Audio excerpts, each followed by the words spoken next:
সুরক্ষা, পরিকাঠামো এবং আর্থসামাজিক উন্নয়নে প্রধানমন্ত্রী নরেন্দ্র মোদী দেশকে এগিয়ে নিয়ে যাচ্ছেন। সেই মার্গদর্শনে রাজ্য সরকারও কাজ করছে। অতীতে ত্রিপুরায় একটা উচ্ছৃঙ্খল পরিবেশ কায়েম ছিল, একথা বললেন মুখ্যমন্ত্রী ডক্টর মানিক সাহা। যেভাবে মাননীয় প্রধানমন্ত্রী নরেন্দ্র মোদীজি দেশকে সামনের দিকে এগিয়ে নিয়ে যাচ্ছে, আজকে ইকোনমিক্যাল কন্ডিশনেই বলুন, কোথায় 11th পজিশনে ছিল সেই জায়গায় আজকে 5th পজিশনে চলে এসেছে।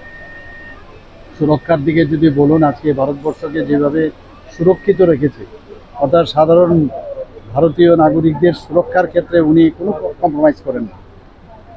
আমরা ইনফ্রাস্ট্রাকচার ডেভেলপমেন্ট হোক, মানুষদের আর্থসামাজিক উন্নয়ন হোক, গরিবদের জন্য মানে লাস্ট প্রান্তের যে ব্যক্তি তাদের জন্য করার যে ওনার চেষ্টা, সেটা কিন্তু পণ্ডিত দীনদয়ালজির কথা মাথায় রেখে সেটা করছেন। আমরাও তদ্রূপ আমাদের এই রাজ্যে আমরা সেই মার্গদর্শনে আমরা কাজ করছি। আপনারা নিজেরাও দেখছেন, সমস্ত ত্রিপুরার মধ্যে কিন্তু একটা বাতাবরণ একটু আলাদা হয়ে গেছে।